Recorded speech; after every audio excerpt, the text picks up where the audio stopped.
I'm Aaron Baker from PhoneDog.com, and if you don't like the Galaxy S4 or the HTC One, perhaps you'll like the Oppo Find 5. You won't hear much about it in the US, but it's a popular smartphone in other markets. Let's take a look at it in the full video review of the Oppo Find 5.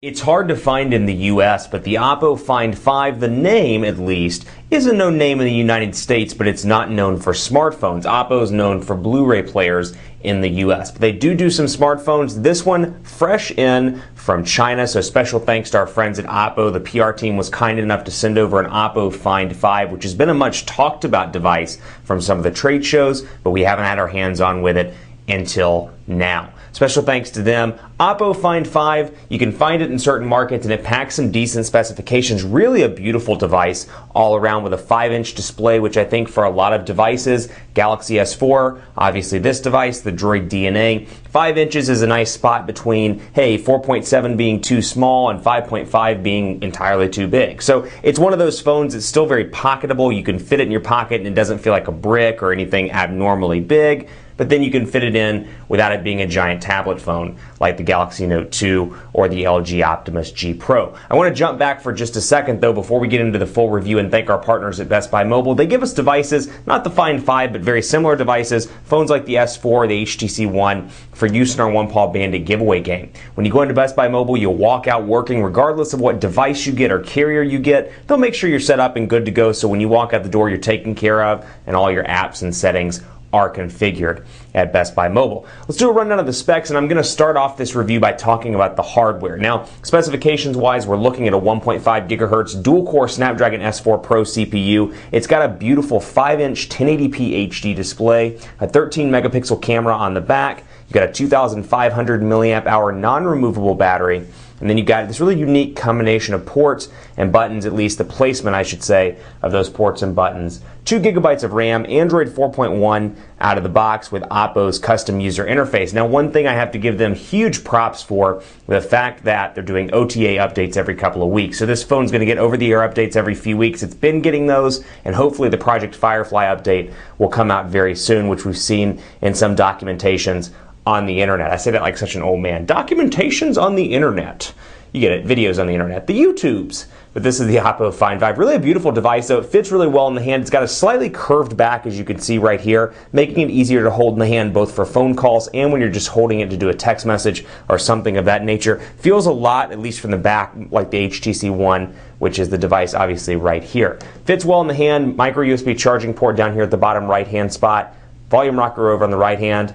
Power button on the left-hand side, micro SIM card slot right up there, 3.5 millimeter headphone jack, and of course your Oppo logo with your camera and your flash right there on the back. So really a beautiful device, and again, the travel feels great in the hand. It's a big device, don't get me wrong, but easy to travel across the screen if you have decent-sized hands. Android 4.1 out of the box, and jumping over to software, we'll talk about what Oppo has done with this device. So, Android 4.1 out of the box. Oppo's user interface is obviously all over Android, so it's not stock by any stretch of the imagination. And out of the box, you'll see that it's pretty heavily customized. The applications look different, the fonts look different, the overall phone looks different in general, but again, I can't get over how beautiful the display is. Really a gorgeous display here, can definitely compete with the likes of the iPhone 5, the HTC One, the Galaxy S4, the Droid DNA, and all those other hot devices on the market. I do find particularly interesting, or at least a cool feature, you can have 9 home screens on this device, as you see right here, but again, Oppo has some heavy customizations, as you can see by the way that the notifications bar looks, the settings look,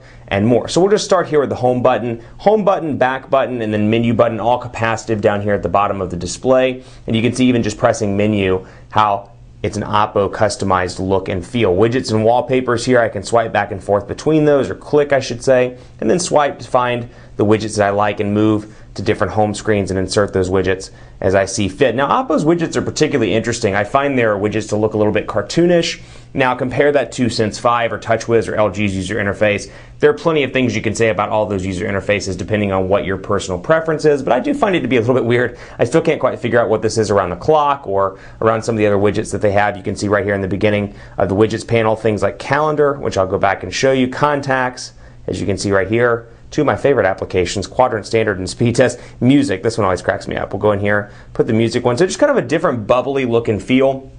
It is nice, I will give you that, the ability to have widgets and customizations. And then of course from that you can select wallpapers as well and kind of knock it all out from that area. You can press and hold on the home screen and it brings it right up. Now, camera doesn't do it justice, and I know I say that all the time, but this is a gorgeous display, really, really beautiful, and that's something you're going to notice right when you pull this phone out of the box. The display is beautiful. It is to die for, and you look at something like Gmail, and if you're somebody like me, I email a lot on the go. I'm constantly getting emails or browsing documents, and so for me, visibility matters, and I find this to be incredibly crisp text. It looks great all around, and of course, portrait to landscape transitions, as you can see right here, nice and fast thanks to the fact that this has 2 gigabytes of RAM out of the box and a 1.5 gigahertz dual-core Snapdragon S4 Pro CPU. Jumping into text messaging, and you can see the icons very reminiscent of the iPhone 5 here and iOS 6 with the overall look and feel. You can fit a total of 5 down here in the notifications area, and you can move the menu and around as you see fit. So if you want a more stock looking, and I say that with kind of a grain of salt, or I say that loosely if you will, as stock as you can get, because this is not anywhere near stock Android,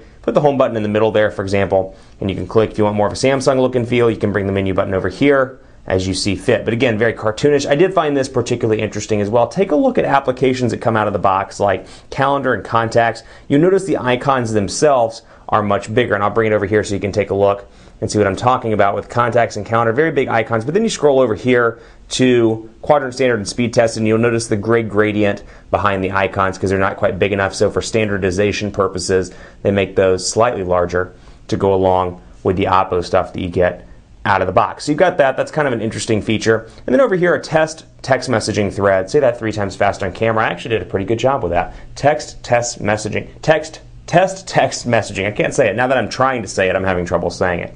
Did this earlier, a test message thread. And you can see 5-inch display makes it easy to type on the display. And I find it to be an interesting experience all around. I don't know why the keyboard is not going into landscape mode. Let's see here. Thought we had this. Yeah, rotation is turned on. Not quite sure why it's doing that.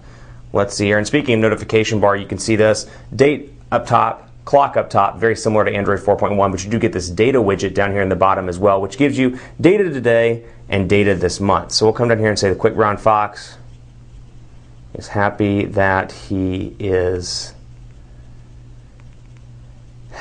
gotten some sleep. And then we'll go to landscape mode. I'm not quite sure why it's not altering over into landscape mode and text messaging, but you get the idea here. Easy to type on. The 5-inch display is nice for that, and of course you've got your options down here. Again, very heavily customized to the Oppo user interface, as you can see here in Dialer, for example. You've got your dial pad, your contacts, then of course your call log right here, and you can swipe back and forth, or you should be able to swipe between contacts, groups, and favorites. Then get to the dialer itself, dial 611, just to show you what it looks like.